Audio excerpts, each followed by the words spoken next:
What if I told you that the sweetest honey is made at Los Alamitos and Delta Downs?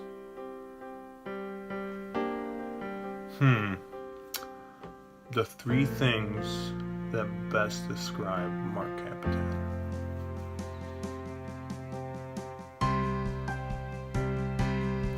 Bees, Lambos, and White Claw.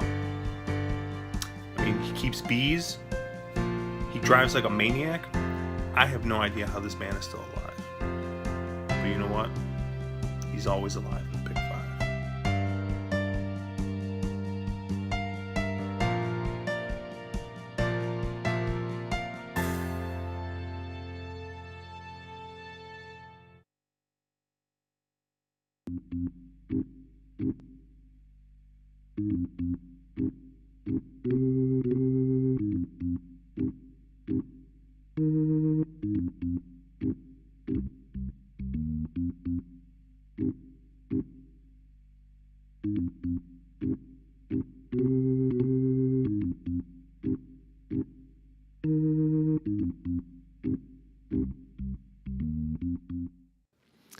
I want to add the only reason that Mark is alive in the pick five is because he used a seed offensively that was 6-5.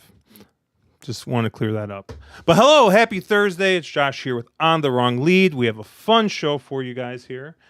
We have a new intro, which surprised Mark, even though he can see everything. So I don't know why he acts surprised. PDT already in here saying LFG. Actually, funny enough, I do have a little LFG horse racing Woodenville pick here. 2 weeks till the spa, yeah. And that was not me, that was Mark. So he's already putting his grubby little hands over everything. Speaking of Mr. Grubby himself.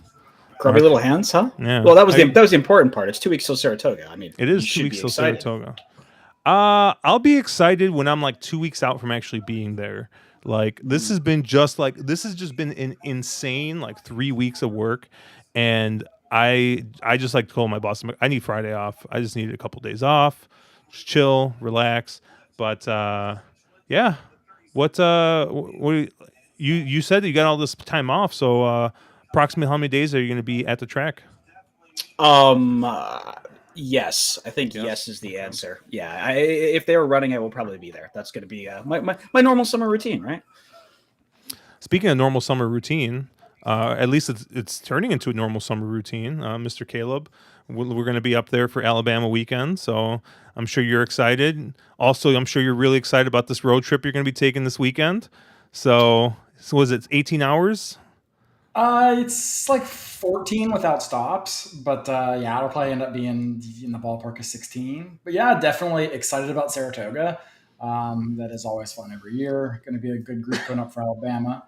Yeah, mostly though, I'm really just excited to have my air conditioning back on. That's been the win of the week for me. The air conditioning and also hopefully horse racing you can actually bet on because man, Caleb, you've had some bad luck as of late. I think there was 1 week where what'd you say you were probably like 0 for 4, 0 for 5 in payoff legs or something, and they were just like getting nosed every which way. Oh yeah, it's been a rough stretch with horses coming back on the rail, losing photos. Just if you can think of it, I've probably lost that way the past month. So clearly, my horse racing luck has spilled into my real life. Was my air conditioner went out, and my water line for the house got struck by lightning. So it's been a rough month.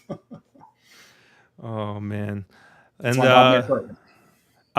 speaking of rough months, unfortunately, Brian, I think again is just like having a heck of a time at work. So he may join us late. I'm not sure, but we did line up a guest. Sara, how are you doing, Sara? Good. Thank you guys for having me. How are things over? You're out in Kentucky, right? Are you in Louisville? I am. I'm about 15 minutes away from Churchill Downs. Oh, fun. I was just there a couple weeks ago, 2 weeks ago, I think. Made a couple of bourbon stops and was there for Downs After Dark. So it's a beautiful town. I love it down there. So why don't you tell us a little bit about yourself? I know you've kind of burst on the scene last year, starting doing some videos, and now you're over obviously at HRN. So what kind of how have the first couple of months being in the racing industry been treating you? It's been crazy. Thankfully, I am the employee of HRN that at least can get your name right, unlike my coworker Ed DeRosa, who continues to call you Andrew. But Josh, no, it's been good. It's been just a total whirlwind to finally decide that I'm going to take the plunge with this and try to make something out of it, because it's just been my hobby that I poured all of my free time into for so long. And now to actually be able to have so many conversations with people in racing and get so many great opportunities to talk to people I've kind of admired from afar is just so cool. I was actually told by the real Andrew, since we had him on last week. He said that he's actually a little concerned for you, specifically with your blood sugar, because he said that there is just an insane amount of candy in that office. Can you confirm or deny this allegation? I mean, it's been a while. Unfortunately, I kind of started off strong with the candy situation, but it's petered out a little bit. I might have to restock soon. So yeah, we're gonna get into a couple of these stakes races here. Oh, you're gonna say something, Mark? Oh, sorry, I heard something. But I think we're going to start at Churchill Downs. But before we kind of jump in, Sarah, I did want to ask you, because we've been doing this for a couple of years now. I think people kind of know each of our handicapping styles. Caleb is kind of the more well-rounded, fundamental. I mean, he's just the complete package. I don't know what else you can say about him. Mark hasn't seen chalk that he doesn't like, probably for about 30 years. And I just bet cheap speed. So, and I think we kind of covered the entire gamut of products too, with, Caleb and I being mostly Briz with a little time form sprinkled in, Mark being a DRF disciple. Where do you kind of fall on the handicapping spectrum there, maybe with products, and I guess kind of how you look at races? Yeah, I mean, I used to be very much so just a visual person, replays, how the horses looked in the paddock, and I've really expanded my wealth of information available, not only through the amount of data that we have at Horse Racing Nation, which is just crazy, but I'm a big formulator user as well.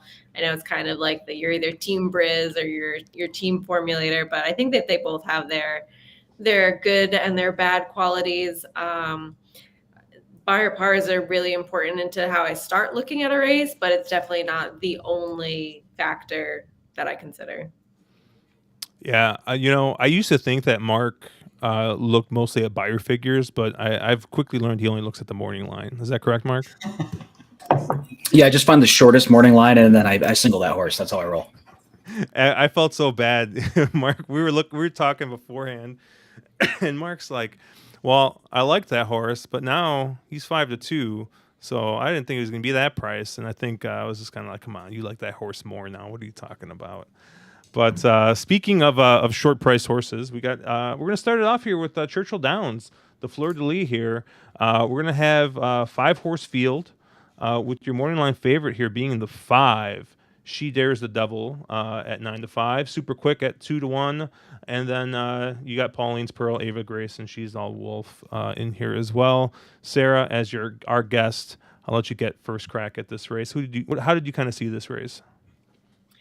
So, I mean, I hate to take a horse that had just one last out, eye-popping giant figure with that sort of coming out of nowhere. And you already know who I'm talking about, and that's going to be the number 1 horse, Super Quick.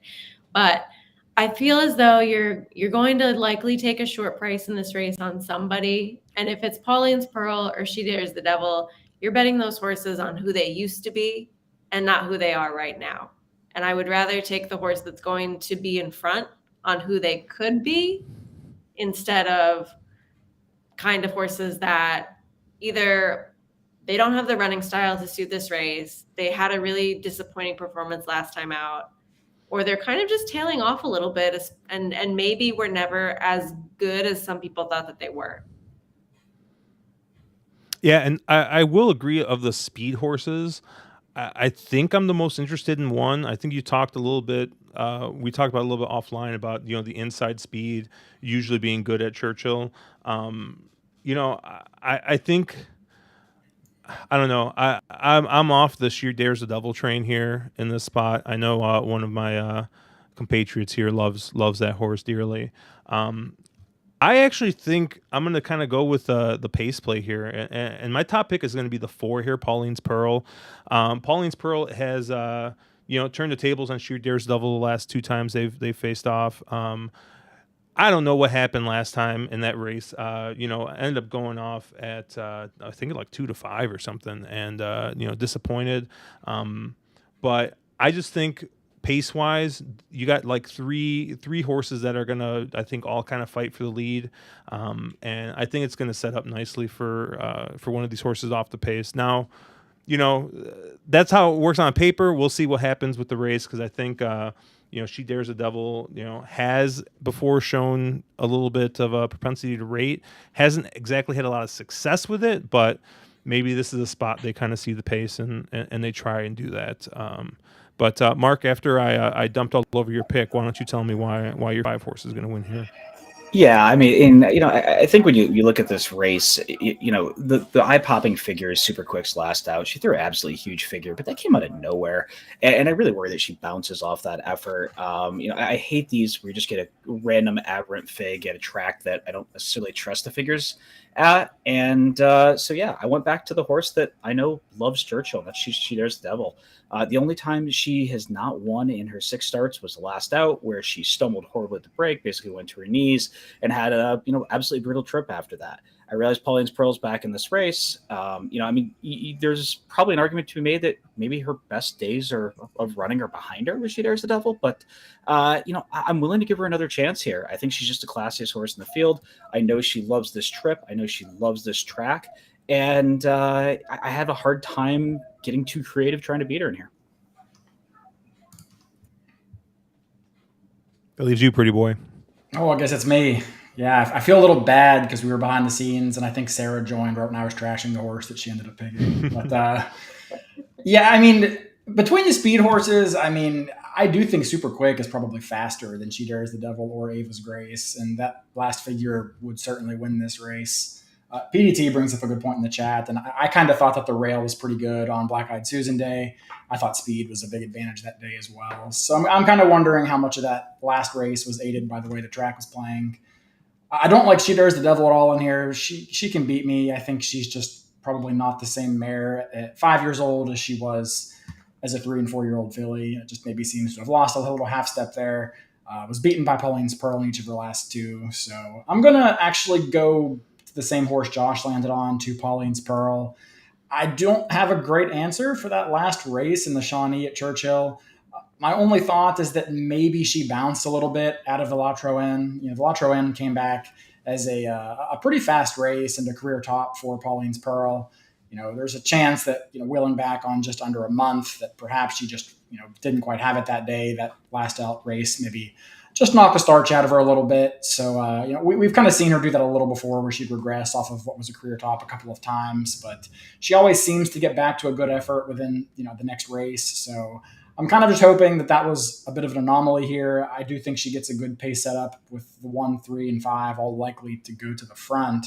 So yeah, I'm going to go with Pauline's Pearl and give her one chance getting reunited with Rosario again. Actually 3rd choice in a 5-horse field, which is kind of surprising. Yeah, Charles also like in Sarah's one here, saying rail speed is deadly. Look at the race shape. 1 is a monster. And Mr. Betmix himself, Matthew, saying that he likes a 3, Ava's Grace, climbing a little in class, but seems to be working pretty well. The 3 is going to be the longest price, I think. It's going to be the longest price on the board, so I'm not going to talk anyone off if they like this 3. But I think if you're playing anything horizontally, you're going to have to kind of make a stand, I think, in this spot, because you hate to take, the 9-5 and 2-1 and 5-2 horse in a 5-horse field or something like that. But I don't know. Anything else you guys want to kind of touch on in this race? We didn't really talk about the 2, but that's kind of my B horse in this spot. And it's mostly just if I don't use either, if I don't want to use any of the speeds, maybe I'll use the 1, but I don't know. I think that the 4, and then I think, I'll probably use this 2 as a B just in case, hey, this really does fall apart. Maybe it sets up even more for the 2. I don't know. But 2 kind of feels like her last race came out of nowhere, even more so than the 1s almost. I mean, that really did sort of, jump off the page, 20-1 in a 5-horse field. But I kind of like her. I think the pace sets up, and she's pretty much the only horse to pass a horse in that Shawnee. Everyone else kind of ran in place. So I thought that was a nice effort. I'd like to see her repeat it before I go to bet her at the window again. But I thought she ran a good race. Yeah, well, she improved after leaving California Flavian Pratt. Yeah, I was gonna say, I think she's a Wolfie probably, to win this needs to run an all-time career best by quite a bit, and everybody else too can run a lot faster than her. Needs to have kind of a C effort. And there's too many ifs for her to put her in the winner's circle. I think she was probably properly priced in her last 4, where she was double-digit odds, just at massive prices, and she kind of sucked up to none of the big favorites firing in her last. I have a really hard time getting there. You'd have to give me, again, 20-1 probably to be interested in her. Wait, who was it in our chat that called Flavian Pratt Mike Smith? I called him the East Coast Mike Smith. Yeah, so that makes him the West Coast. That makes Mike Smith the West Coast Flavian Pratt, right? So you're trying to, sure, Josh, that works for me. Okay, maybe that joke was just too inside. All right, we'll a little too inside. We are 3 minutes of Canterbury though. Canterbury.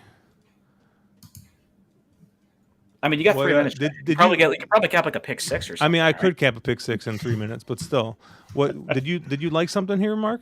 Yeah, I had just a really, really small double, 3-5 over 3-8. Just something more of an action play than anything else in here. 3-5, Bruce's Girl and A Part of My Charm. Yeah, that 3, the trainer is extremely good off this type of a layoff. He's like 40% on a 31 to 60-day layoff. So that's how that horse came on there. And I thought that, best turf figure was in the 5, and you also got the prime power fig on Luis Fuentes horse. So for Broberg. So I thought those were my 2 players in here. I think the 12 made some sense. I just don't necessarily love the post being drawn that far out. Isn't the 5 first time turf? Yeah, Mark makes up things that support his horses sometimes. Damn it! Did I? Yeah, what were you looking at, Mark? I don't know what I was looking at. You just saw that it was the Morlon favorite, and we just had to use the horse. Yeah, I know, right? I mean, it could be lone speed, but we've seen oftentimes that dirt speed doesn't translate to turf speed. I mean, looks bred for turf, kind of.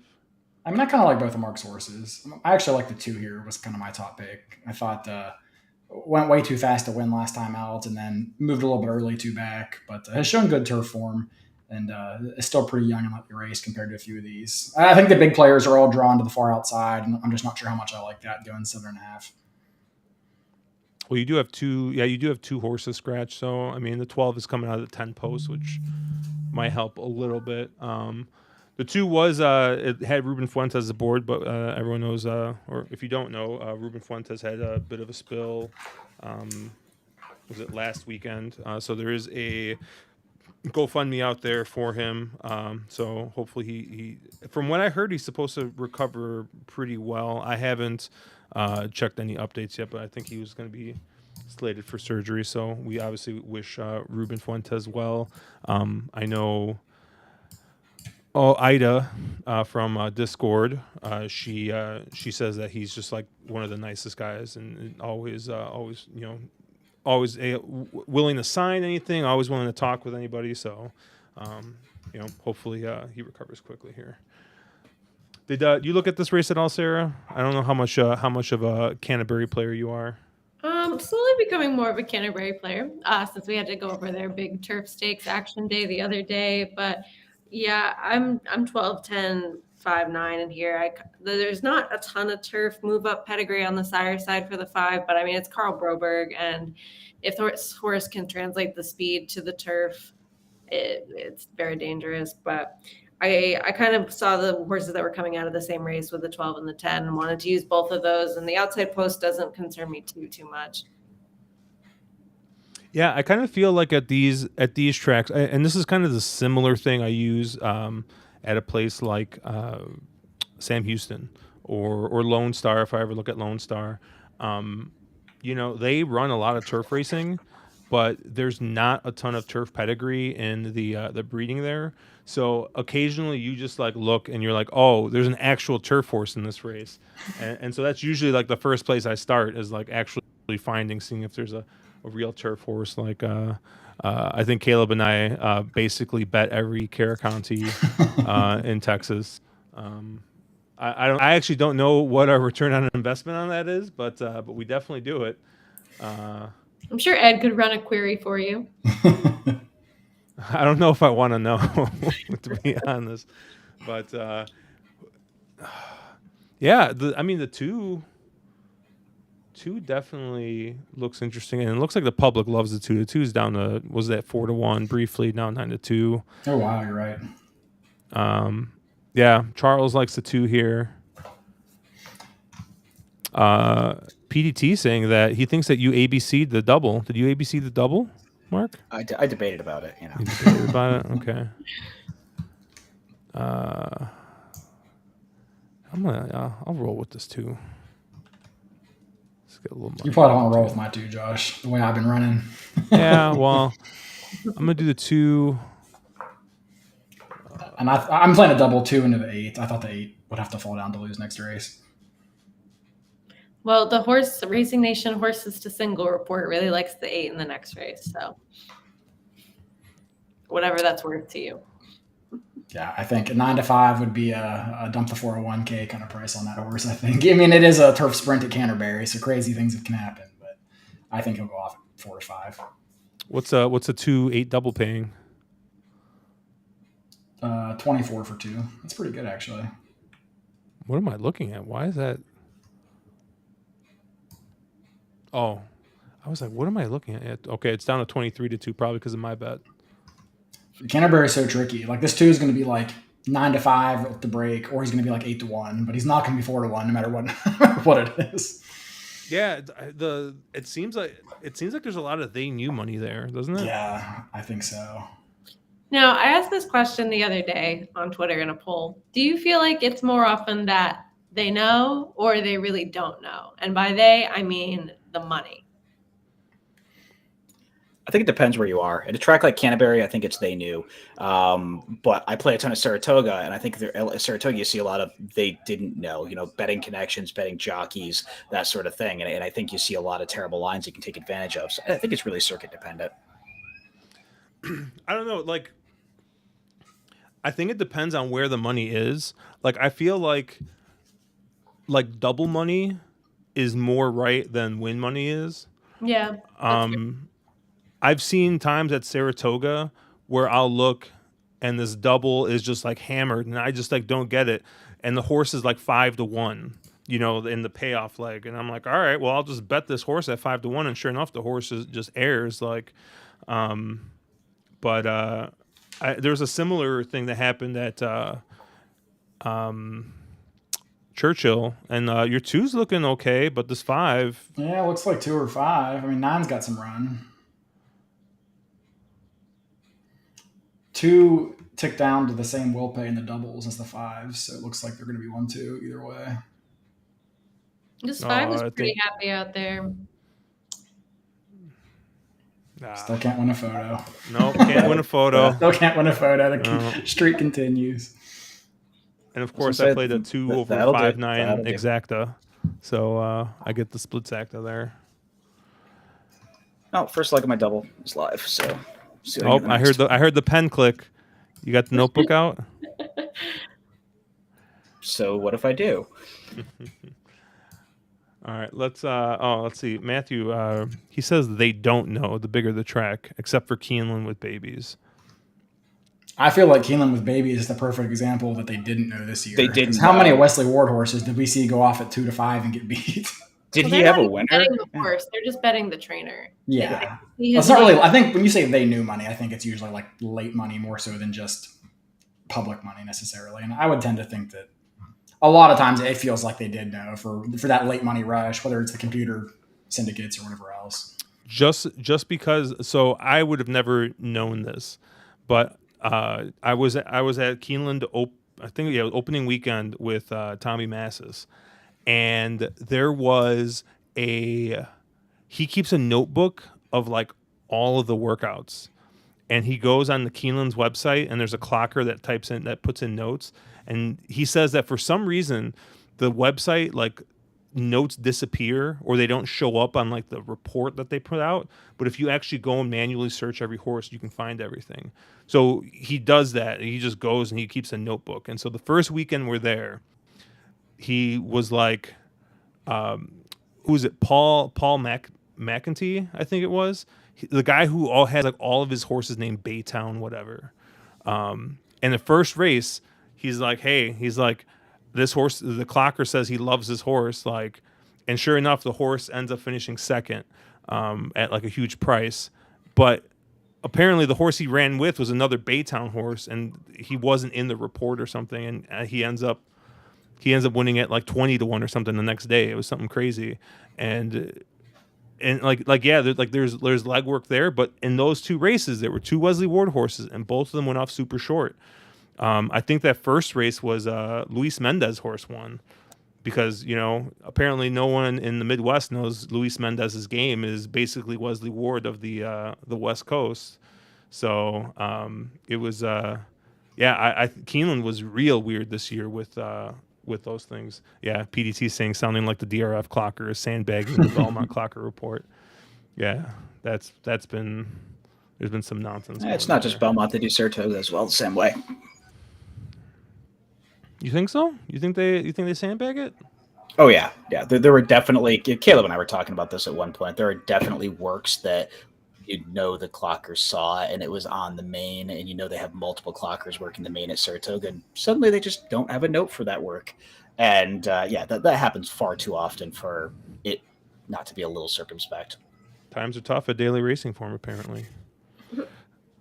All right, let's go ahead and take a look at race 9 here. The Kelly's Landing, a nice little overnight stakes. And we have, I believe we have 9 horses signed up here. Your 2-1 favorite is the Breeders' Cup Sprint Champion, Aloha West.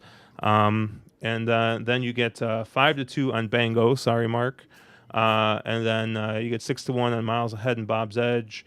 Awesome Jerry, Knee Deep in Snow, 8-1, and then you get double digits on the rest of the field. So, Mark, I already blew up your spot. So why don't you tell me what you like about this 5?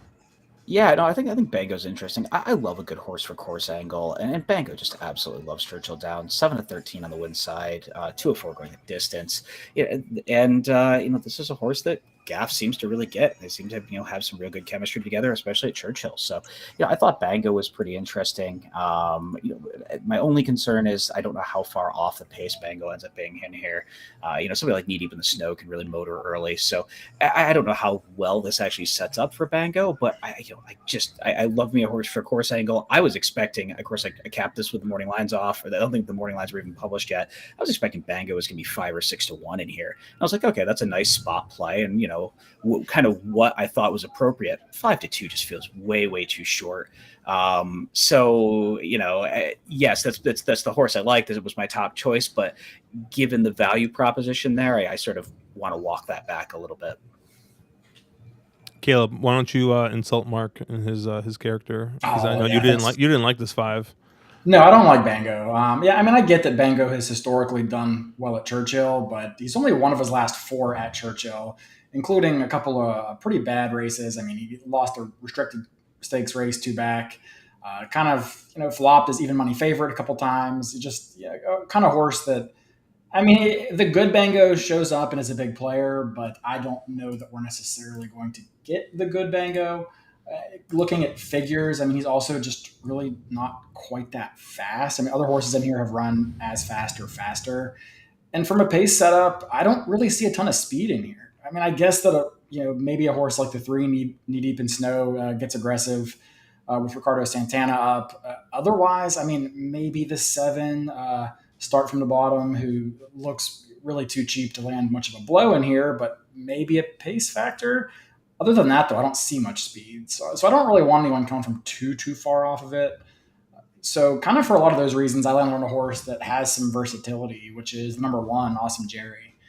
I kind of recognize that he is stepping up in class and he's not been the most consistent sort, but it seems like they've really figured something out with him in his last two starts where he put together two really good races, including one race here at Churchill. He was able to go wire to wire last time, setting the pace, carving out pretty honest splits. And then two back, he actually closed from pretty far off the pace to get up for the win. So I like the fact this horse has versatility. Corrales just really seems to get this horse, and we're all big Corrales fans. I think he's one of the most perennially underrated jockeys in any colony. Always does so well with the limited bounds that he gets. So I love the inside draw here. I think he gets a nice stalking position just off the speed. And I think he really fits in this race from a lot of angles. He's in form. He's improving. And that's kind of the horse I'm going to end up going with here is Awesome Jerry. Caleb, do you remember the Corrales horse that we've probably been on the last 2 or 3 times? He's like a speed horse, but he's always like, he's probably like an allowance horse, but he's always like racing in like grade 2s. Always against the like ward Johnny horses. Unleashed? Johnny Unleashed. Yes, it is. Johnny Unleashed. My goodness. Yeah, the turf sprinter. One of these days. One of these days, Johnny will be unleashed. I mean, I basically landed on the 1 and the 5 in this spot, so I think you guys are both right, which doesn't really add much to this conversation. So, Sarah, hopefully you have a different opinion than the three of us here. Yes and no. I do also really like Awesome Jerry a little bit. I mean, his last two have been decent. And like Caleb said, the versatility I think is important because I do see some speed in here. I think Ricardo's going to gun knee deep in snow. I think Heart Rhythm could show a little bit of speed. I think that the 7 could show a little bit of speed. I don't think that either of them can win, but I think that they'll add to the equation from a pace perspective. And I like Awesome Jerry to maybe sit back a little bit and make that run by not sitting too far off the pace, which is going to be the case for Aloha West and Bob's Edge. And closing at Churchill Downs is just not the move, especially this week. It seems like yesterday was a super inside speed day. I feel like that trend is going to continue out through the rest of the week. And can we just get Aloha West back to 6 furlongs? I don't know why we keep trying to do all these different things with him. Like, let's run him a mile. Let's go. And it's like he's 3 for 5 wins have been going 6 furlongs in his 11 career starts. That's kind of what his game is. It's not a mile. It's not further than that.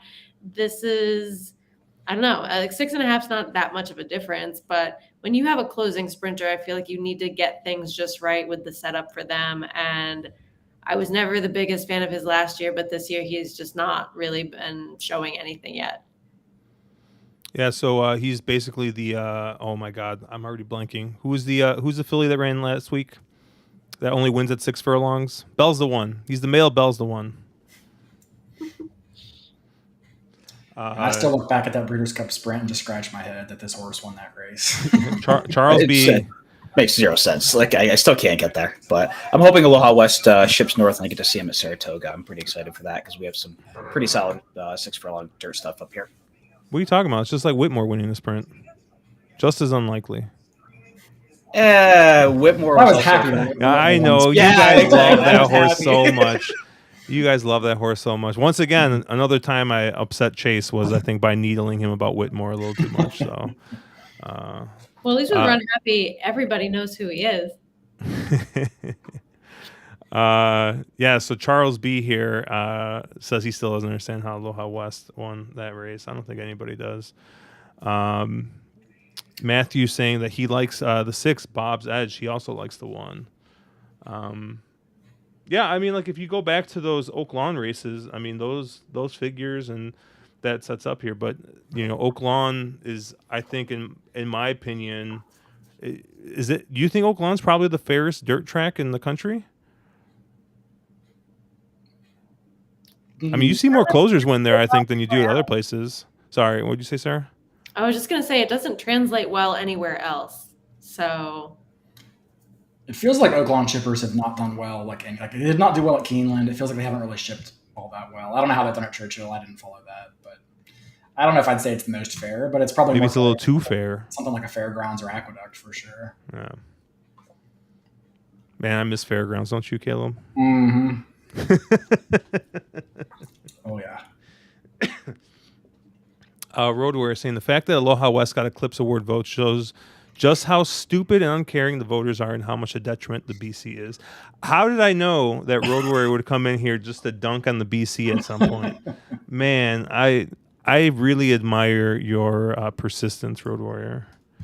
That's the problem with the sprint division, though, is that sort of you can win one race and win an Eclipse Award, right? Like, and that's when you look at the division as a whole, that's a massive issue. All right, let's keep on rolling.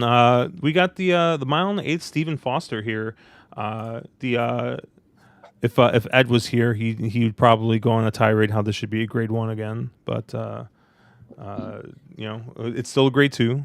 And we got a lot of I guess I was gonna say big names, but they're not really big names. But at the same time, I think we say this every year. I think this is just the handicap division at this point. Like, I mean, Mandaloun coming back from Saudi. You got Caddo River here, Olympiad, Proxy, Last Samurai. I mean, horses that people who at least have heard their names.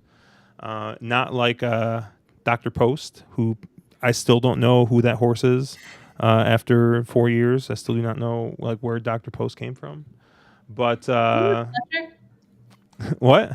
Isn't he with Fletcher? He can't be still retired. Running, is he? I remember. Didn't he show up at the Pacific Classic last year or something? Yeah, somewhere big. This is jeez, Dr. Post. I remember we were just a couple of years ago. We were covering the race, and I think it was a Saratoga race, and all of a sudden it was this horse. Dr. Post was like 5-2. I'm like, I've literally never even seen this horse race. And we've just kind of kept that bit going for a while. Wasn't he in like the Peter Pan or something? It might have been. We're all like, Wasn't where he in did the this horse Belmont? come from? Yeah. Maybe it was the Belmont. Yeah, it was the Belmont. He was, Who the yeah. hell is Dr. Post? Was that the 2021? The Tis the Law one? That was. I think it was. Yeah. Yeah, that sounds right. Because was 2020 the Rosario ring? Was that Sir Winston? No, I think that was 19. That was 2019. That was like 19. Yeah, that was before that. Yeah. But anyways, I don't know. We got some good quality horses in this race. You got the return of Mandaloun, obviously, I think is going to have most people's interest peaked here. But Caleb, I think you have not gone first yet. So why don't you wax poetic about your pick here? Who do you like here? I like this race. I'm not going to get on Ed's soapbox, but I thought this was one of the better older dirt mail races we've seen this year. I think there's a lot of really interesting horses in here, and I think you can go a lot of different ways. So I actually ended up on an outsider, or I guess it was an outsider on the morning line, although I'm not convinced that you actually get this price. But I landed up on the number 1, Caddo River. This is a horse that we all know from the hype he had as a 3-year-old when he was, supposed to be Brad Cox's Derby horse and whatever else. And clearly he just wasn't ready for all that. He did not show up in the Rebel or the Arkansas or anywhere else. They tried to cut him back. That really didn't work either. And I wonder if this is maybe just a horse that kind of needed some time to mature, needed a little bit of time to grow into his frame and figure things out. But it seems like, after knocking the rust off a little bit and coming back as a 4-year-old, his last 3 races have been phenomenal. I mean, he's been crushing decent fields by open lengths in each start. I mean, that's all been at Oaklawn, with the exception of his last race at Churchill. He is 2 for 2 over the Churchill track, so he kind of handles the surface. You get Brad Cox in Louisville. That's always something that it's a good bet more often than not. And I just thought this was a horse that is really sharp right now. Still has a lot of upside. And there's a ton of different ways you could go. So if you're actually going to give me 10-1 on this horse, which I don't think you'll get, but even if you give me 5 or 6-1, I still think that's a very fair price for a horse that I give just as good of a chance at winning to compared to some of the other horses in this race who are going to be a hell of a lot shorter post time. So yeah, I think Caddo River can work a trip out here. He has a lot of speed in a race that doesn't seem like it has a ton of other speed. He needs to figure out what to do from the rail and kind of commit one way or the other. But I thought Caddo River made some sense here at a nice price. So you took the Brad Cox Witness Protection Plan horse who's, run 6 times in a row on an optional claiming. You don't think Brad Cox just did that for fun? Like, I mean, this horse just isn't that good, right? Like, he's just not that good. That's the problem. I mean, he might not be, but he's won each of those optional claimings by open length. So I think this was a logical next step. I mean, it's a logical next step. I just wouldn't want to see 6 of them in a row. Like, I mean, okay, I understand. Okay, Woody Stevens, kind of got embarrassed there. You drop him back to an optional claim, give him a run or two, but then you're gonna at least try to find a black type for him, or you're gonna try to move him up in the ranks. This to me screams that this is a horse who, we have these horses. You see that. And you see this more often in sort of state bred versus open company, where they go up in class and then they just suddenly can't cut it when they go up. And this, kind of remember, screams that to me. He's just the kind of horse that I can't believe Brad Cox ran him, 6 times in a row. I mean, maybe they were sorting issues out. Maybe they're figuring something out. I don't know the details here. But he just screams to me like the kind of horse that, is going to step up and drop a clunker again. We'll see. But, and I mean, again, don't want to beat you up at a 10-1, but boy, he just feels really suspect in this, in this spot.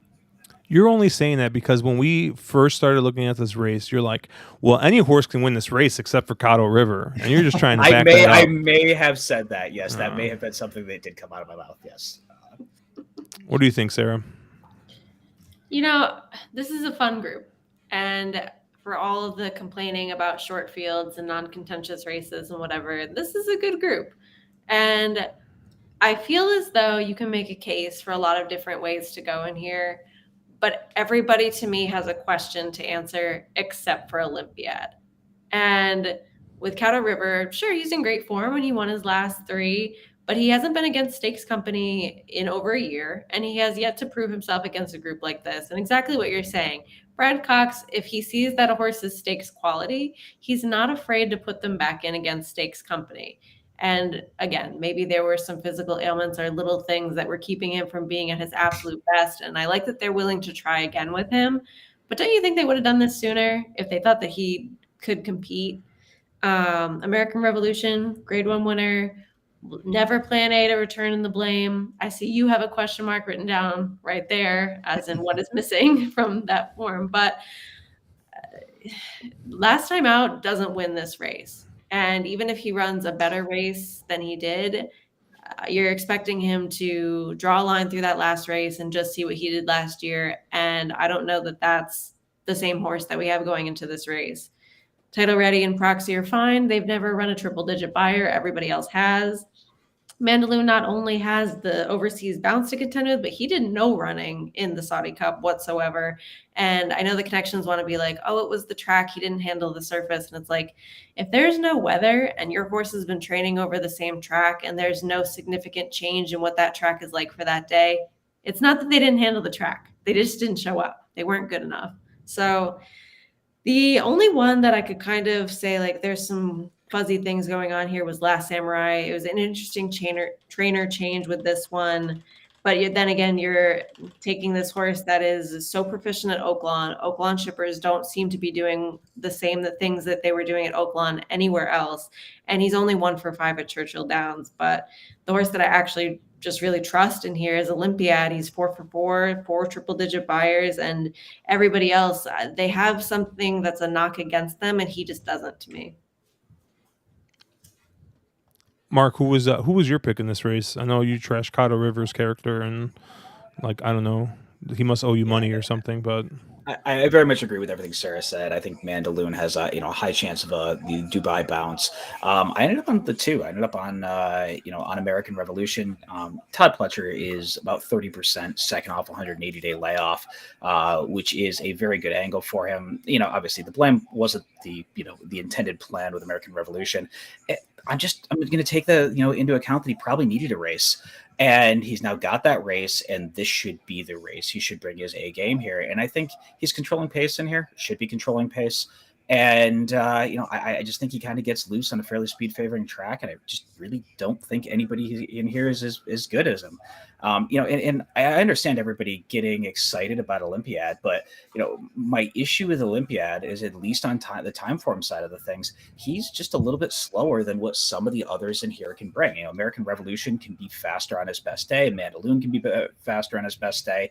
There's a few in here that, and even Proxy can be faster on his best day. So I understand Olympiad. I understand why people like him. 4 in a row is definitely something to be excited about. But just the kind of horse that I don't know. He seems like he needs to step it up a little bit more, and I don't think that a 4-year-old is that's going to happen.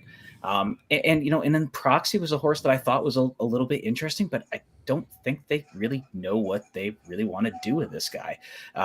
Again, seems like a horse that when they step him up in class, just doesn't bring his A game. And he's probably going to take money just given all the connections all the way around. So I thought Proxy was a little interesting, but most of my money, if I was playing something here, would be going through American Revolution. Mark, you're really going to beat me up on the way that a horse was managed when you're taking a horse that has 4 of his 5 wins against New York breds, has never won outside the state of New York, and then flopped at even money in a listed stakes race. I'm getting some Mr. Buff vibes. I mean, yeah, okay, he won the Cigar Mile, not right? Bad, come on. Here we go. But I actually like American Revolution American a little Revolution's bit, not that but bad. I just, if you're going to give, some shit about a horse being kind of nursed along slowly, then I don't want a horse that's, Mr. Buff with some lipstick. I honestly didn't know what to do with American Revolution. I kind of that's I guess that's kind of my hang up, but at the same time, there is so much money to be made in those New York bred races that if these owners really wanted to, they could just run this horse in the New York breds and just clean up. So I would think they think they got something here with American Revolution, especially after winning that Cigar Mile. I don't know. That last race, though, was just really bad. Got beat by Proxy, and Proxy doesn't beat many people. So, Proxy cashed a lot of checks. But Dynamic won, who hasn't won in who knows how long, won that race. But I don't know. I think I have the most confidence in Olympiad. And maybe it's just, you see that form, you see that streak of wins, it just basically doesn't run a bad race. Last bad race was in the Cigar Mile against American Revolution. So I don't know. I like Olympiad the best out of here. Maybe I use a little bit of American Revolution.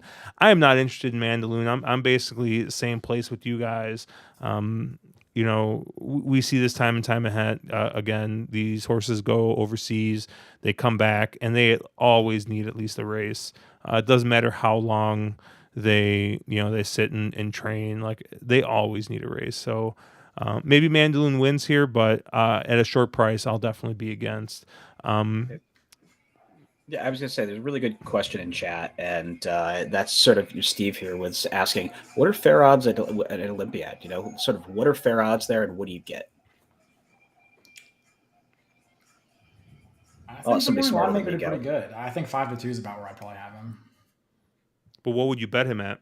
Well, you don't like Olympiad though, right, Caleb? No, I do like Olympiad. I like Caddo River at 10-1, but I would say he's my second probably pick behind Olympiad being the most likely winner. But if I had to make one bet, I would take Caddo River at 10-1 versus Olympiad at 5-2. I'd probably bet Olympiad at 2-1. Yeah, I'd put him in that ballpark. But I just really like Olympiad in this spot. I think, coming in off those, and has beaten some good horses. Beaten, the likes of Silver Prospector, Happy Saver, and some.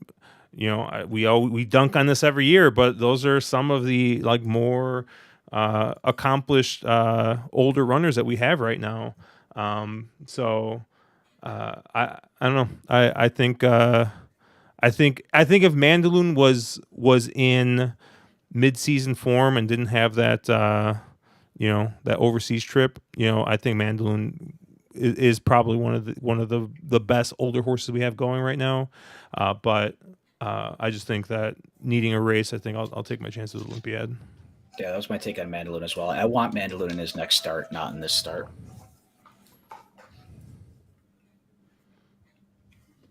Anything else in this race? This is a good card. I think it's a good card. There's some is. really, for as much as, like I said, we like I think Caleb, you said about it. You know, as much as we complain about short fields and in races on, or maybe it was you, Sarah. We were talking about like short fields and stakes races. Kentucky just seems to always show up. Whether it's at Turfway, whether it's here, heck, whether it's at Ellis. I mean, Ellis in their Kentucky Downs previews always seems to get pretty big fields.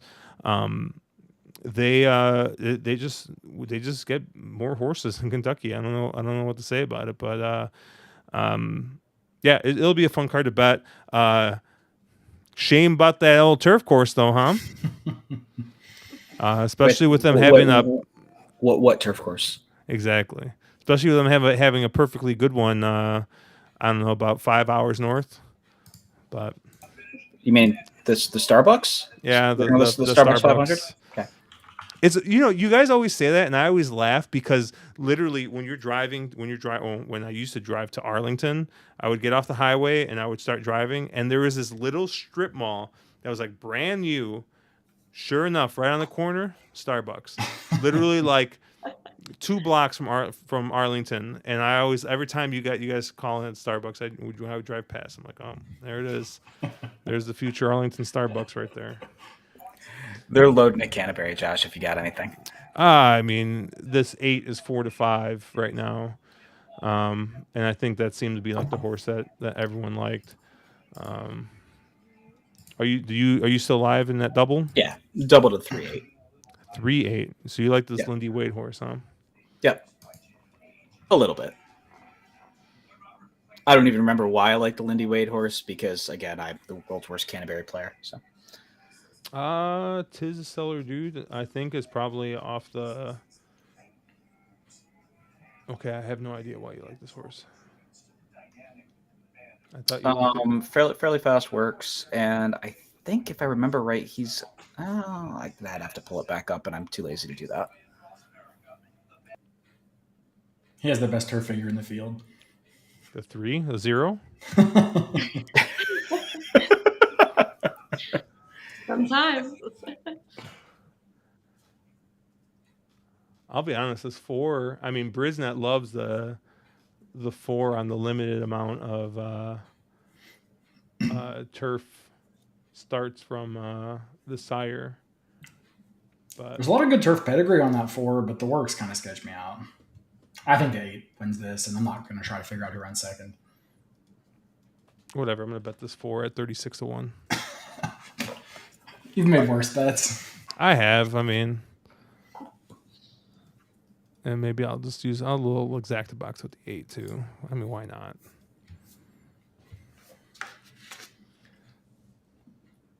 Is this the 2? Oh, I thought it was the 2 is the one. It seemed like he wants to load. And then after this we can go ahead and take a look at some of these stakes races at Belmont, which have much shorter fields, which seems to have been just a theme at Belmont this year, huh? That seems like it's always a theme at Belmont. You get in this situation where everybody's trying to hold their horses for Saratoga, so nobody really wants to run at Belmont, and you get kind of the short-priced fields and the, I don't know, Belmont-ness. I mean, it happens at Saratoga too. That's at least lately. That's kind of been the problem. I mean, Yeah, some of the last midweek couple days. weeks, it's been bad in New York. I mean, I love New York racing, but the field sizes need some work. Yeah, it's one of those things. The feature days are great, but then the a lot of the the sort of Wednesday, Thursday stuff is, a lot of those fields are not the best. Have you been to Saratoga, Sarah? I have. It's actually the first track I went to, and I'll be there Whitney weekend this year, so I'm excited. Cool. That's Nice. when we were originally aiming to go, and we just had a bunch of like. It was going to be real tight, I think, for some of us to take vacation right around that time. So we pushed it back to Alabama again, which we went last year. But You get to see Nest. Yeah. get to see who? Oh, Nest. Nest. Yeah. Was it Bama? Was it Bama weekend? You guys were up here last year? Yeah, we saw Malafat last year. Oh, okay. I had to pick 6 on the first day, and I just rode that high the rest of the weekend. I took Mark out to dinner, then I took like everybody else out to dinner, and then And that was it. Well, and then we what was the horse scale that we got all hyped up about? Oh fuck. Overbore, out of door, Overbore. Yeah. overbore. Wesley So, Ward. yeah, the West Ward sprinter. The whole table needed him for probably like 5 figures, and he just didn't run a step.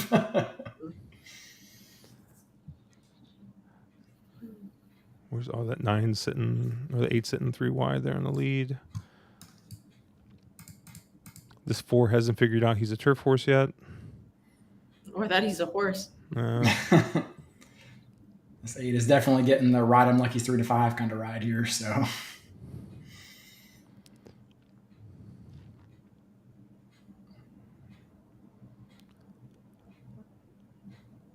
Uh-oh.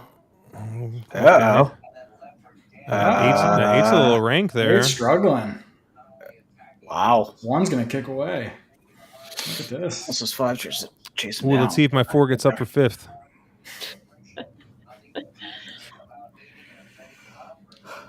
Oh, yeah, in hand, that 1. Wow. Wow.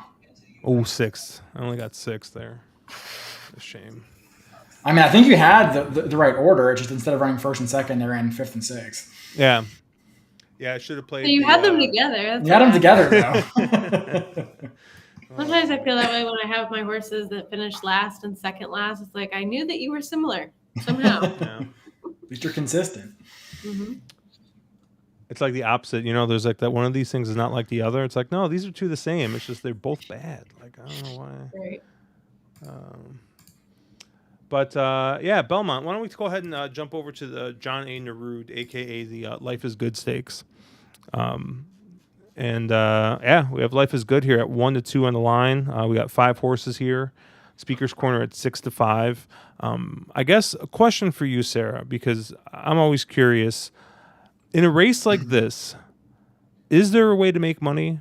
Or is this kind of just like, if it's part of a horizontal, you single and that's it? Is it just bet against the 1 to 2 and hope for chaos? Like kind of how do you approach these types of races? So I think the biggest thing is just what is your opinion? And if you like Life is Good, you single and move on. And I don't see any reason to bet him in the win pool unless you're betting like your life savings and you have a great choice for second or something like that. When it was the Met Mile and it was Flightline versus Speaker's Corner, the way to make money in that race was by having Happy Saber finish second and playing that exacta and really pressing that, because Speaker's Corner, just poor guy had his heart broken in there, and Flightline overcame so much to still pull away in the end. And looking at this race, like you said, it's the Life is Good stakes, but I almost wish that there was that sneaky third option that had some sort of shot, because I feel like this matchup is a more contentious one than the Flightline versus Speaker's Corner one, in that Life is Good has to deal with coming back from the Dubai and deal with the Dubai bounce. He basically showed that he can't go that distance last time over there, and they were very hopeful that he would be able to. Is 7 furlongs really his game? He's never won at this distance and hasn't raced at it much. Of course, the second to Jackie's Warrior off the long layoff was a decent performance and nothing to throw away, but 7 furlongs is Speaker's Corner's game. That was his highest buyer speed figure. That Carter was very eye-poppingly impressive, and you have to at least respect that Mott is putting him in here and not worried. Are you showing overconfident?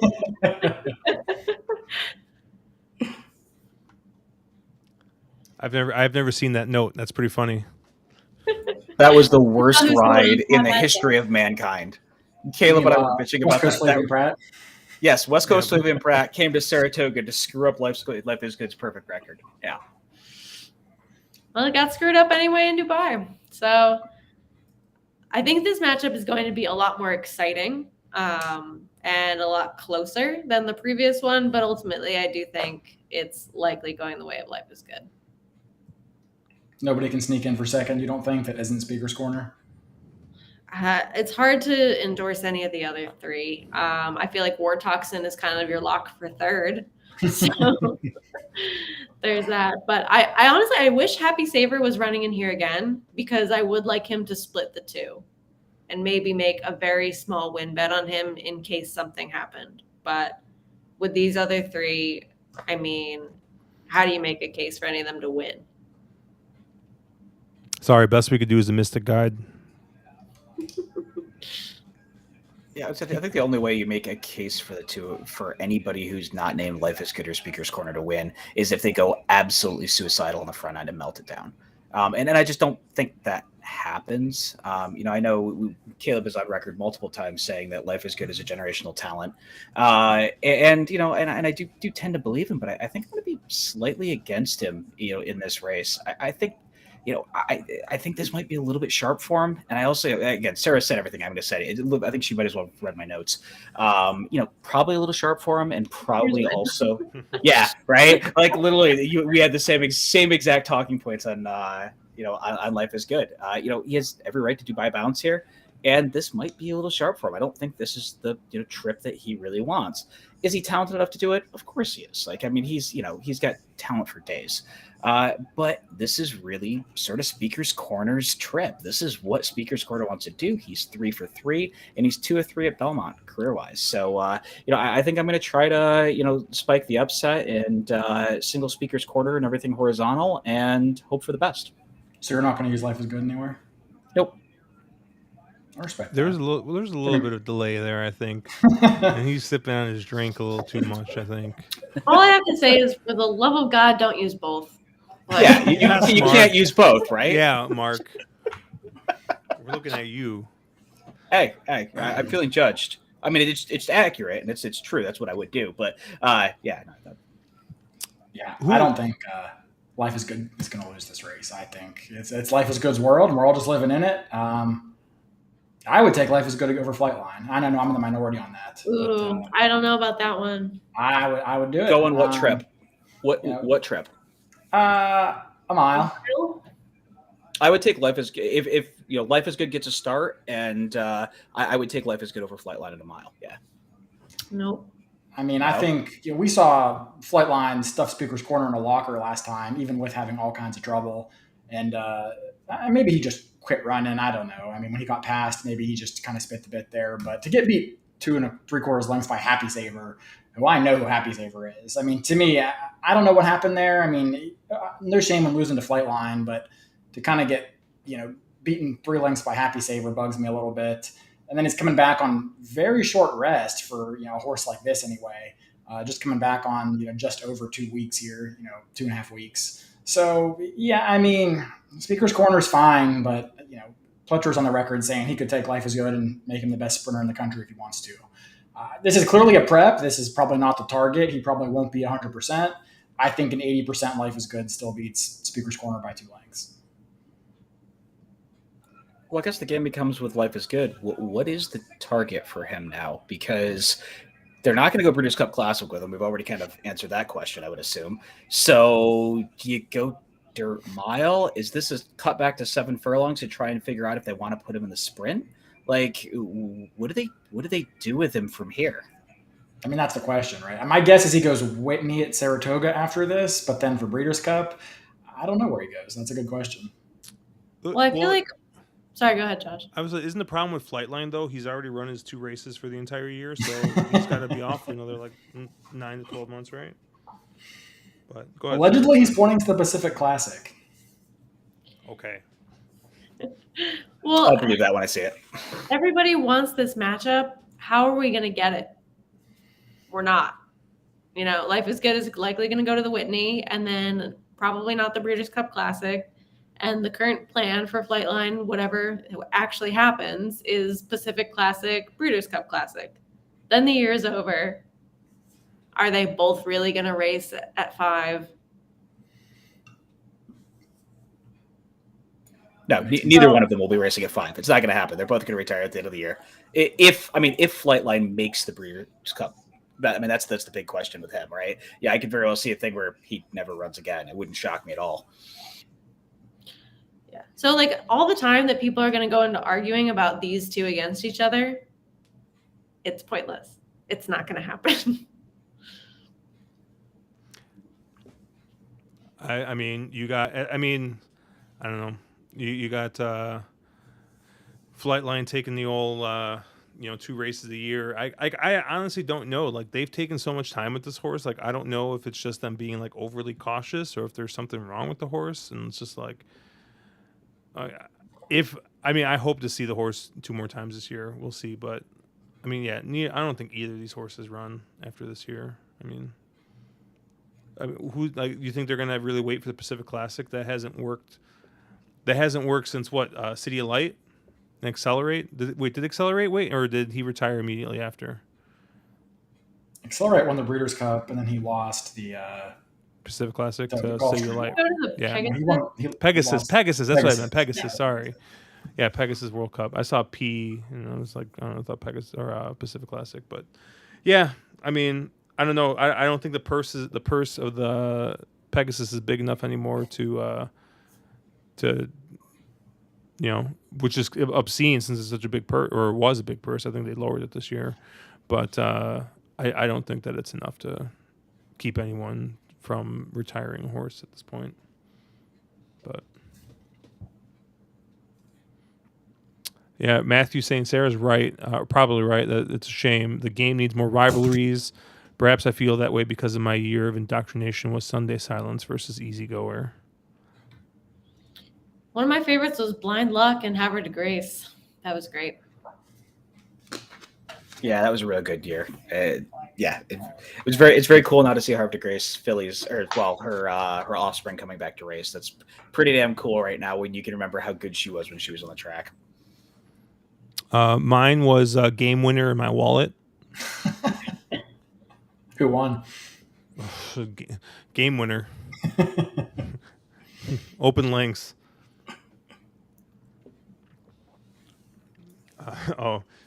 Steve saying Chad Brown versus everyone on Twitter is the best rivalry in racing. That is right true. Chad Brown's Twitter is hilarious. That's fair. Well, Dave's asking about Flightline and Jackie's Warrior in the dirt mile, but I don't know. Jackie's Warrior is going to go sprint, right? And then Flightline's going to go Warrior classic. isn't running a mile anymore. No, and the other problem is the purse difference. I mean, the sprint has like double the purse that the mile does. The mile is sort of like the, I don't know, poor man's Breeders' Cup race these days. Like I think it's the lowest purse of any Breeders' Cup race, at least any of the Saturday races. So They're saying we just get rid of it. Yeah, I mean they really should, because it's just, anybody who can get more distance is going to go around the classic, and if you have a speedball, they drop down because it's more money in the sprint. So you either equalize the dirt mile and the sprint purse to make it a more appealing race, or you just get rid of it. And you're probably right, getting rid of it wouldn't be the worst idea. Same thing they did with the marathon.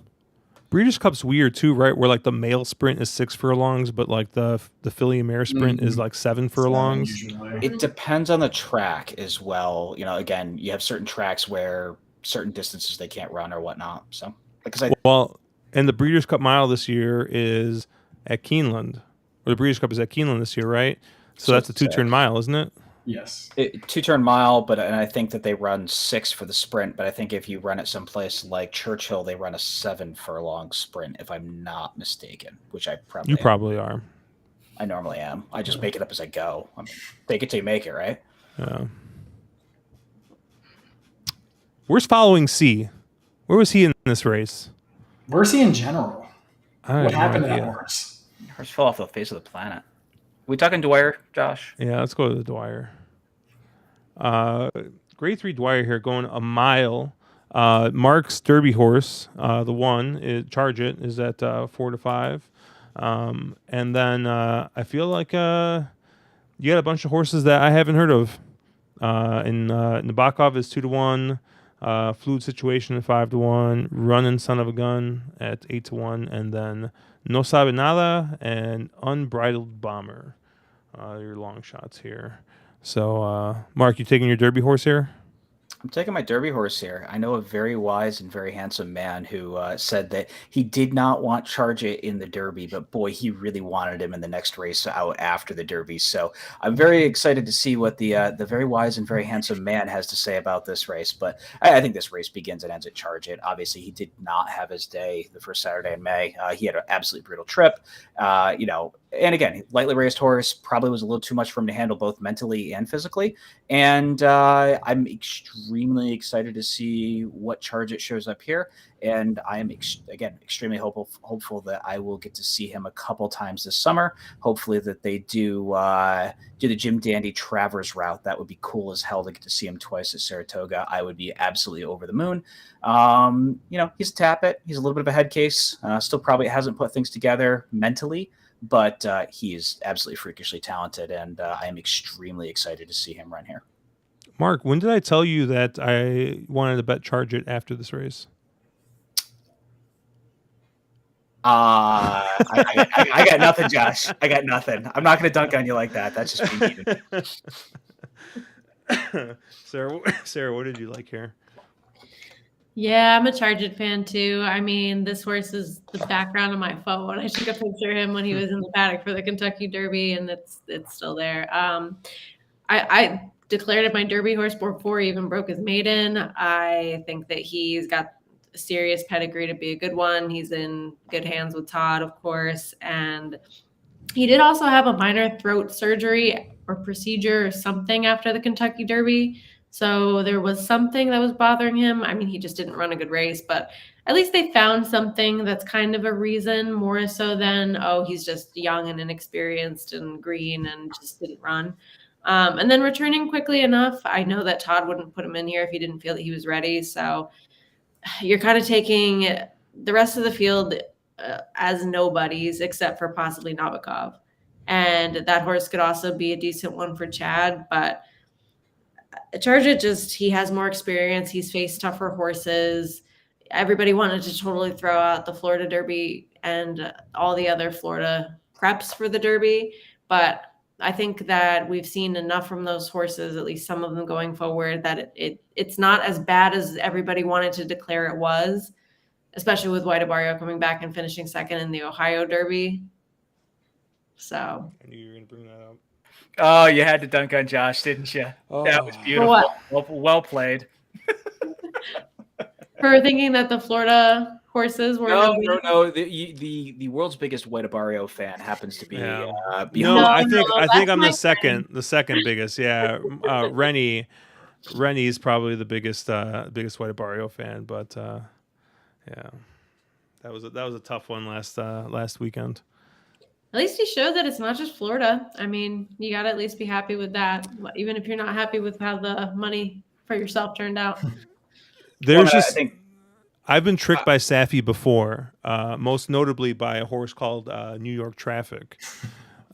When he almost won the Haskell, I just I almost took a 401k loan out to just freaking put it on him in the Derby. It was, oof. I almost got fooled by Safi outside of Florida. I don't know how it happens. It happens every year. Every single time one runs, yeah. Hey, New York Traffic wins a ton of state bred races now. So did he just win at Charlestown or something? Or was that Penn? He might have. I don't know. Or something. I know he won a couple races at Aqueduct. I think, but I think they were state bred. I think he's New York bred, but. You would hope that New York Traffic is a New York bred. Matthew's saying this is what gets me when I watch the show. You're all so logical. These are animals.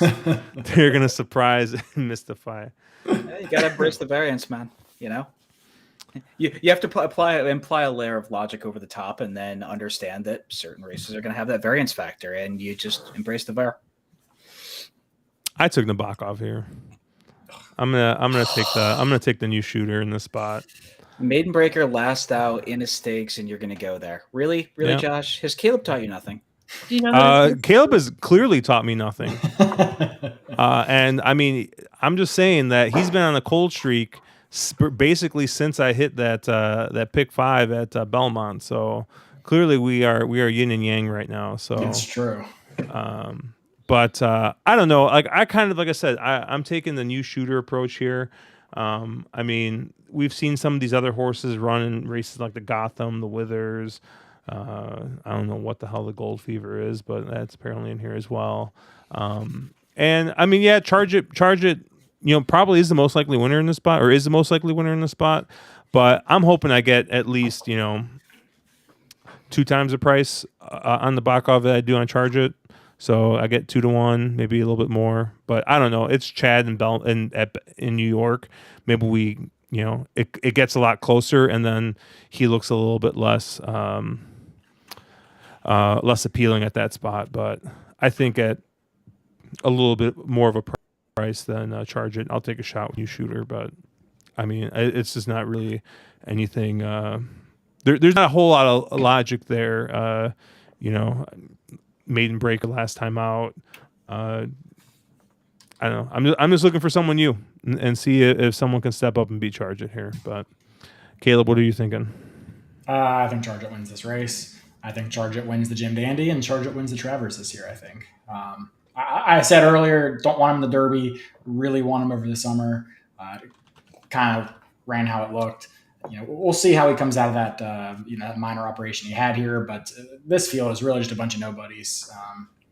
You're not going to get a price, but yeah, I don't think there's much way around Charge It here personally. I really don't like the post. I mean, for a horse like this, who I still think is very green and still kind of learning, I kind of hate to see him get the rail when most of their better races have been on the lead or at least clear of kickback. So I guess if you wanted to take a shot against him, that's kind of a one angle to do so. But I think this field is just so bad. I don't think anybody can beat him. Matthew, of course, digging in on our selection of chalk here in this race. This is tough. I don't know, man. Belmont's been so tough for me lately. I haven't even been close at Belmont. I think PDT said he hit the pick 6 today though. Yeah. So shout out to him. What did it pay today? Because it was a carryover. Yeah, 5,500. Yeah, 5,500. Good Lord, nice hit, Nice. PDT. I figured when you said PDT hit it, I figured it paid like $800, 700 or something. So he no longer has to sleep on my couch for his Saratoga trip, which is nice. So, nice, that's good for him. Yeah, good for him. Good for me. Good for him. I'll tell you what, man. After Uncle Sam takes his chunk out, it's those hits, man. They don't feel as big. But hopefully he was under the threshold. I saw, Sarah, you had a nice hit. Was it at Belmont or was it at the end of Aqueduct? When? You had like a pick 5 hit. I think it's your pinned tweet, isn't it? Oh, that was Gulfstream. It was Gulfstream. Mm-hmm. Nice. Is that your biggest hit, or what's your biggest hit been? On a multi-race wager, yes. I think. No, it's the biggest one. There were a couple of win bets last year that paid pretty well. I had $250 to win on Runaway Rumor and the Wild Applause, so that paid about $3,000, and then I had a couple hundred on Lexitonian in the Vanderbilt, and that was also very nice. Oh, you got to meet our friend PDT. Yeah, you and PDT Christ, were one of those people. Yeah. Well, here's the The only thing with people I him, know that get on the wanted right a side of Jack closer. Sisters and Horses. I wanted a closer in that race, and then they sent him to be right up front. And I was like, well, that's over. Like, what are they doing? And then it worked. So The world's most gold rail. Like in the history of horse racing, that race had the most gold rail ever. So That's the only way you can explain that race. no, I mean, look, maybe it did, but there were things to like about him, and I'd been following that horse since he was second behind Collusion Illusion like a year ago. And the way that he closed and almost got that horse by a nose, I was like, there's a good race in this horse somewhere. And I lost a ton of money on him in every start since, and then I made it all back in that race. So what you're saying is you're just one of us because the horse owed you money and you kept chasing him. I do that with many. Okay, good. You fit right in. Mm-hmm. Sarah, are you familiar with a horse called Jakarta? If you're still betting that horse, please stop. Guess what? I've bet that horse every single race it's run the past 3 years, except for the time it ran at Parks and won it like 18 to 1. So Yeah, It's all your fault. Yeah, ridiculous. I chased Runaway Rumor for a while, and she just can't run at all anymore. But it was a big thrill when she was second to Fluffy Socks at like 12-1. I had like a couple hundred on her to win in there, and that was a sad day. But there are two horses that I needed for a ton of money that have just disappointed me ever since. One of them is Lexitonian. It might have been the Collusion Illusion race you're talking about, where he ran huge at a huge price for second. Needed him there, and then I think he was the one horse in that race too. And Hendy Woods at Churchill, I had some just insane double that was paying a couple $1,000, like with Hendy Woods, and sure enough, Hendy Woods just got nosed out and finished second. It was just those two horses, and then of course next time out I got to bet Hendy Woods again. Hendy Woods, I don't think has run a step since that race, but man. Speaking of logical, there's some illogic for you, Matthew. Us chasing these damn horses for like Johnny Unleashed. Yeah, it's tough. But everybody that was chasing Jake Rocks got paid for his second win at 9 to 5 today. So let it be said that nobody beats Jake Rocks 33 times in a row, whatever it was. I said to someone earlier, I was like, I wouldn't even bet anyone else's money on this horse, but he's probably going to win, unfortunately. Jason, at least she's not like Caleb. I don't know in what way, shape, or form, but thank goodness for that. That's a positive no matter what context it is. I was like, I don't know what we're talking about, but cool. I know, we were just kind of looking around. I don't know, Sarah, did you get a chance to look at anything at Delaware? Yeah, I stuck to the very strict schedule of races. Did I send you and then abruptly changed my mind? Mark, did you look at this race? Which one? The Delaware Oaks or the Kent? Yeah, I got them both. I remember the Kent. What was the horse? There was a horse at Arlington Million Day that won at a huge price. It was a Donegal horse. Do you remember what horse it was? Won the Kent and then won some race on Arlington Million Day at like 50-1, or ran second in the Kent. Do you remember, Caleb? Donegal Racing? I do not. Oh, I'm gonna have to look up. I don't think it was the Secretariat. It was one of the. It was. I think it was the 3-year-old race. It is a Secretariat, isn't it? I forgot.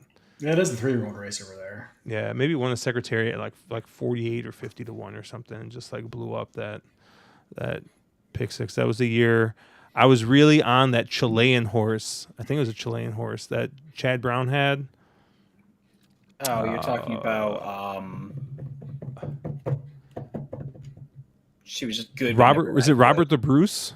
No. Or Robert Bruce or whatever? Yeah, it was that, whatever. Robert Bruce or whatever the name of that horse was. I thought you were talking about the Chilean filly he had. No, in the Million Day. Blue something? It was Robert Bruce, and it was another horse that started with an A. So I think it was another Chad Brown horse. It was a Dead Closer. Oh, man. It was like literally when I started betting horses. I was thinking that was the first year I started betting horses, and I can't remember. That's the thing is like, Matthew is talking up here somewhere about how he's a pure data player after years of paper capping. Like if it weren't for past performances, I wouldn't know any of these horses' names. Like I need to like see the paper. And it's funny because I know guys who are like follow the same track. And they're just like, they don't even need a form. Like they just look and they see the horses that are entered, and then they already like they have their past performances in the head. I'm like the exact opposite. If I don't have a piece of paper in front of me, I couldn't tell you the last time a horse ran or what they did. So I don't have that type of memory. But we talking the Kent, Josh, or are we talking? Let's talk Delaware Oaks here. For some reason, I saw Delaware Oaks, and I was like, oh, yeah, it's their big race. And I was like, got it mixed up with Delaware Handicap. But that's their, that's one of they run that one at 1.25 miles, right? It's one of the few 1.25 races for older filly mares. Older filly mares. Yep. Yeah. So you get, because like I think Dunbar Road shipped down for it a year or two ago, and that was the reason they were looking for a little bit of longer race for. So, yeah. Yep. But you got an interesting field here. I thought that this pace looked a little bit a little bit hot. So I thought that maybe an off the pace type might win this race. But Sarah, what did you kind of land on here? I actually really like the one. If she can transfer her synthetic form to the dirt, and I mean her Florida form in general, she's 2 for 2, and I don't feel like there's a ton of killers in here.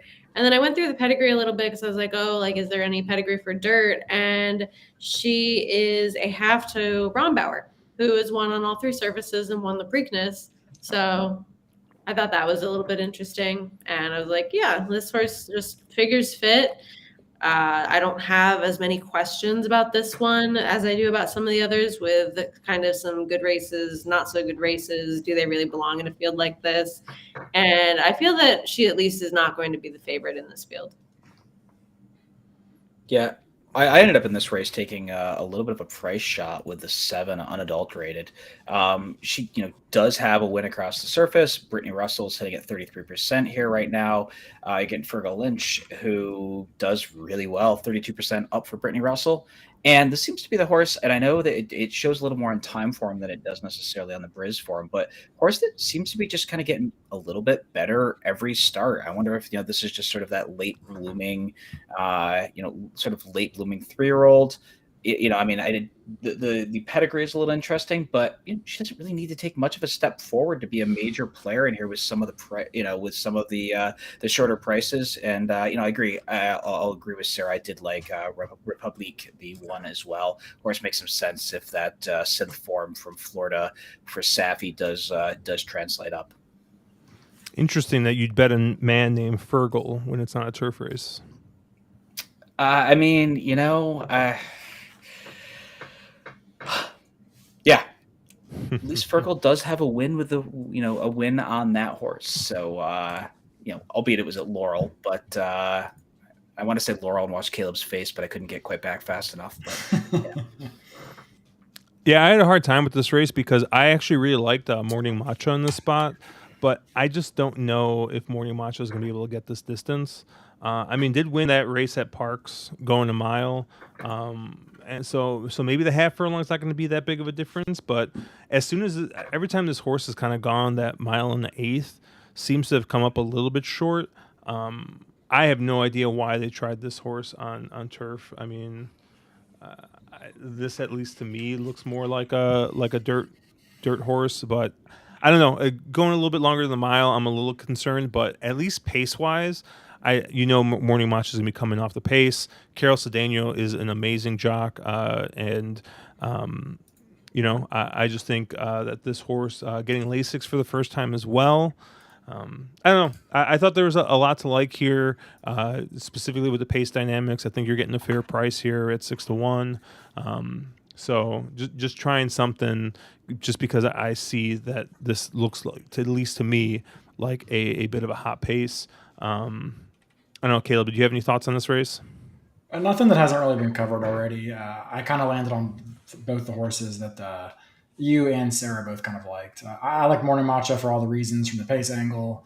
I mean, she's the only closer in the field, or only true closer in the field anyway. Depending on what a few others decide to do. And I don't know if she's good enough to win this race, but I thought that if she's ever going to win a race like this, I mean, you can't ask for much of a better setup. And then I did like Sarah's one. I mean, the Rombauer angle. I mean, this horse should handle dirt, should handle the distance. We'd obviously like to see the horse not go to the lead, but if they can get her to relax, from the rail and kind of sit behind a couple of horses, I think that she'd be a handful. Yeah, Matthew liking both the 5, and he likes the 6 a little bit here too, Sandstone. I mean, has run some pretty nice races at Churchill. Seems like going the wrong way, but looks like in Catalano's barn for the second time. Gets a different jock board. Maybe room for a little bit of improvement there. But real quick, let's see. Let's take a look here at the Kent. We're going a mile and the 8th here on the turf. Do you guys play a lot of Delaware? I know our friend of the show, Pump Up the Yams, Clark.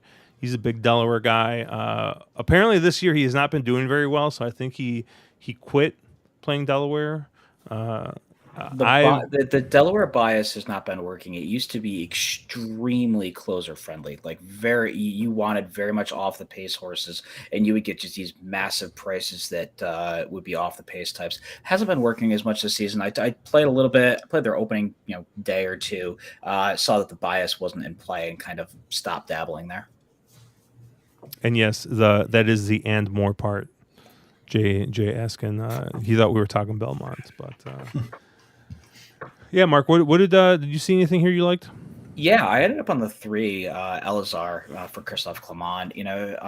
Horse came out of the Penny Ridge, completely lost every chance to start, absolutely hopped the break, and just had no chance. Was sort of rushed into the race and then just faded badly, well, I shouldn't say faded badly late, but definitely was really flat late.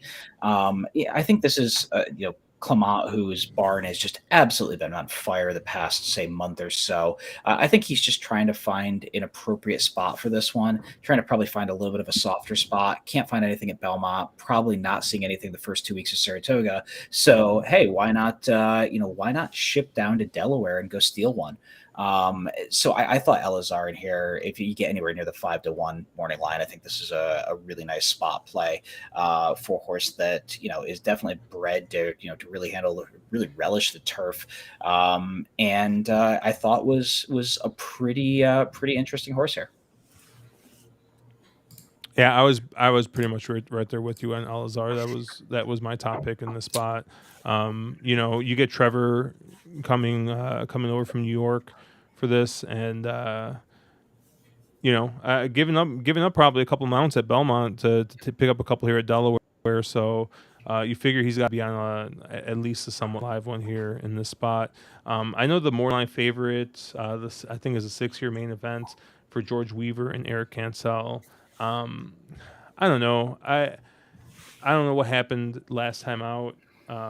It wasn't even basically a factor in that race completely, and I guess is getting a lot of class relief here, but I was against here. I really just did like the 3 a lot more here. Sarah, what did you think? So a lot of horses that have run at Churchill Downs on their turf course that is no longer, they've come back and run so much better than they did in there. And there's just so many weird, funky things going on with that course that it was like either the inside was really bad or horses just really didn't handle it whatsoever. And we've seen a lot of horses come out of whatever race they were in there and run just like you could totally put a line through it. And I'm not a big buyer of like, oh, just totally cross off the last race. And a lot of people will be like, oh, like that's an angle. And it's not one that I use that often. But I think with any horse coming from Churchill's turf course, it's one that you can actually use. And I just like that this horse has some good early speed, that those races at Gulfstream were decent. If you can draw the proverbial line through that last race, I think that he does have a shot in here. I worry about Eric a little bit. We all do. I know. Yeah, Cancel on turf is a scary, scary thing. And that's all I'll say about that. But the Weaver barn, I feel like when they're going well, it really shows in a lot of different places. And I think that they're starting to get pretty hot going into Saratoga. So I think that this isn't a complete toss in here, like some might think after that last effort. But I'm with you about Elazar. I think that there's a big vote of confidence to bring this one back in a stakes, even though it's a lesser stakes than his first U.S. debut. And I really think that race was not at all indicative of what he's actually capable of. Okay, Caleb, you have $1 million Galileo filly, right? Or Galileo turf horse, right? And you need to win this race. You're the clear 4-5 favorite, all right? But for some reason, every single jock you call can't take the mount. The only 3 available are Manny Franco, Jose Lascano, and Eric Cancel. Who are you calling? It's on the grass. I'd probably take Lascano. Over Manny on the turf? I don't know. I don't know if I've ever bet Lezcano on a race that he's actually won. I literally don't. I literally like every time I'm surprised he wins at like 18%. And I'm like, well, he fucking loses 100% of the ones I bet on him. So I don't know how he does that, but Yeah, Manny, he's gotten a lot better, but I don't know how much is really that he's gotten better versus how much of it is he just getting Chad Brown mounts. But I would say that's a toss up. I think Cancel would be a distant third in that conversation. give me Benji Hernandez over the three of them. You know who I put in last on the turf though? It would be Kendrick Carmouche. He is 1 for 77 at the Belmont meet on the turf. I'm a big Kendrick fan, but it does feel like that's bad. He's not been riding the same way since the injury, it seems like. Just across all surfaces, but especially the turf. Yeah, so he's been tough to bet. I don't care. I'll still bet him. If I see an E on there, he's in there. Caleb, how did you see this race? Well, I mean, I also like the 3, which means he's going to be a huge favorite in this race. Nothing else to say about that race that you guys haven't already covered. I think Sarah brings up a really good point about Churchill, that the turf course is played super wonky. It feels like if you were on the lead, you really couldn't win for a lot of that. A lot of horses that were near the lead kind of came back to run better next out.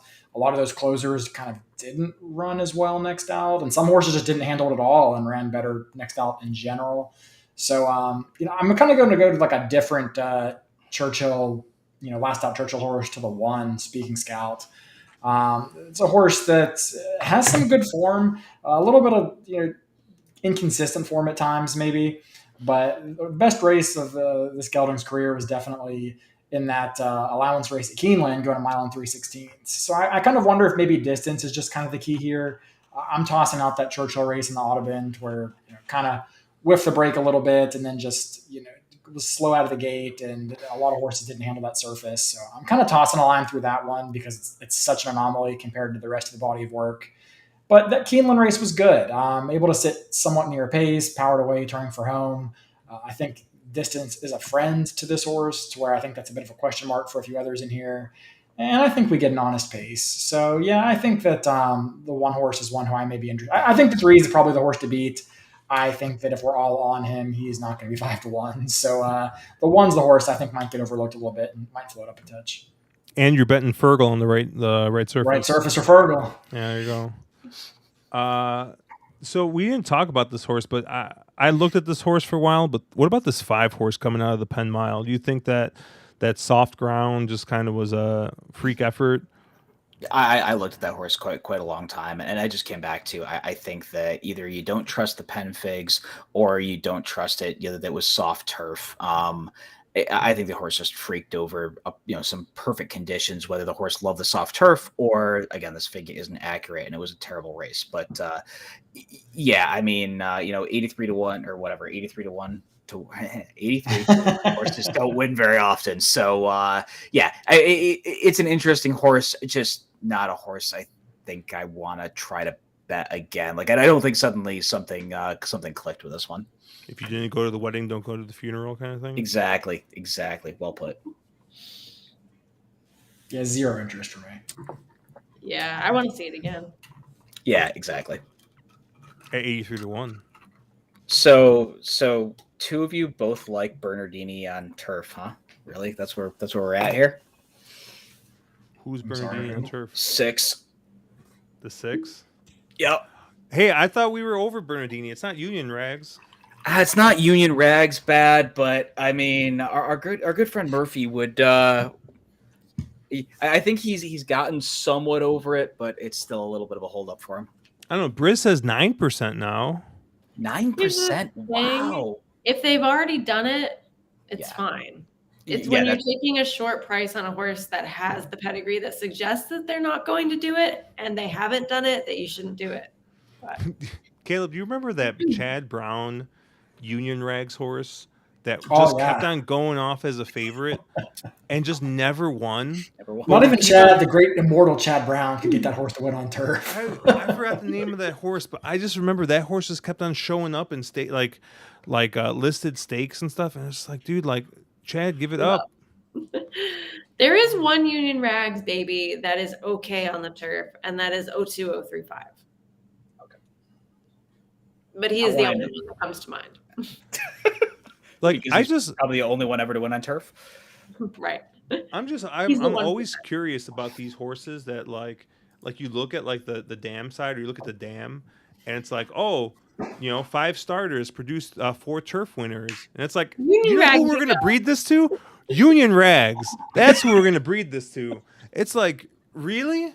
Like English Channel's just chilling over there. Like, why don't you go Humber that way? in New Like, York, who has like so much success with his progeny, even though he has like 12 of them. Like, come on. Yeah. oh man, I just never get it. But that's why I'm not in the breeding industry, or ownership, or any of that stuff. I can just yell at other people for making mistakes, and it's never my fault, which is the greatest part about being a bettor. It's never my fault. It's always the jockey, the trainer, the horse. It's always the horse's fault. The horse didn't do anything wrong, but it's still its fault. But yeah, I think that's gonna do it for us. Sara, thank you so much for coming on. It was fun. I'm glad we finally got to do this. I know I was able to hop on for some of the stuff that you and Ed did, but where can people find you? On Twitter, outrun the odds. You can find me on the Horse Racing Nation YouTube channel if you just search Horse Racing Nation. And then all of our Horse Racing Nation products are available at picks.horseracingnation.com. So that's the place. And yeah, thank you guys for having me. I'll never forget the look on Ed's face when I pulled the clip of me saying that he would not get your name wrong anymore, and he just had, and he was just like, it's a wonderful moment that I got to witness with that one. When the bit goes too far, which just so you know is totally an Ed DeRosa thing. Like I know. I work with him. It's every day. God. What did you cover for this weekend? Anything? You got any video content for this weekend in particular? He and I are going to do a little Life is Good Speakers Corner matchup discussion tomorrow. Probably get into a few other little additional stakes. Probably a lot of what we covered here, but I'll have my regular Belmont picks per usual on my Twitter. And I would never be the type to play a $900+ ticket for the pick six. But if you did, you hit today. And then I also would never be the type to really play a $288 ticket for the early pick 5. But if you did, you also hit today for $12,000. So they're out there. I just do my public service. You heard that, Mark? Yeah. So there's another one of me in here, huh? Yeah. Caleb, what you got anything going on this weekend? Yeah, I'm driving. Oh, that's right. Yeah. So we're gonna be able to tail you all next week then. There's a good chance of that, yeah. Dude, okay, I was excellent. I'm telling you, Mark, like if for some in some miraculous way he gets done early and is able to meet up for dinner, like I will cement us a winning month, and we won't even have to handicap a race. Mark, what about you? What are you looking at this weekend? I will probably be pretty light until Saratoga, in all honesty. Playing a disc golf tournament of all things, and maybe a little dabble at Belmont. Hopefully something carries. Might take a look at the late sequence on Saturday. I think it'd be a little fun one. Oh, Jared Bush popping in. He's saying bet the 5 to win. I already know that he hit it. Is he playing quarters? Absolutely. I should have taken a look at the quarters. Yeah, I know you love your quarters, mostly at Los Al, but I'm predominantly at Los Al. But yeah. Happy 4th. Everyone have a good weekend. This should be a fun little weekend. I haven't looked. Normally Belmont's pretty good on 4th of July, but I haven't looked ahead past Saturday yet. So I don't think it's out yet. Is it not out yet? Yeah. I think they moved a lot of stuff though to the last week, didn't they? Because it used to be 4th of July weekend, and now I think like their Stars and Stripes weekend is on the 9th now. Yeah, I think so many people were grilling stuff in their backyard or doing family stuff or traveling or whatever, that they just weren't seeing the attendance that they were, so they pushed it out to a better weekend. And also a lot of that card, but there's been that sort of ebb and flow between Saratoga and Belmont, so some of those races that were historically there have moved north. All right, cool. Yeah, I don't know how much I'm going to play this weekend. I took a couple days off work. Much like Mark, I'm going to try and get out to the disc golf course, and I don't know, just relax and hopefully not lose too much money. At least not without buying more discs, because that's apparently Mark and I's new obsession. So, but for Brian and the rest of us, we will catch you guys later.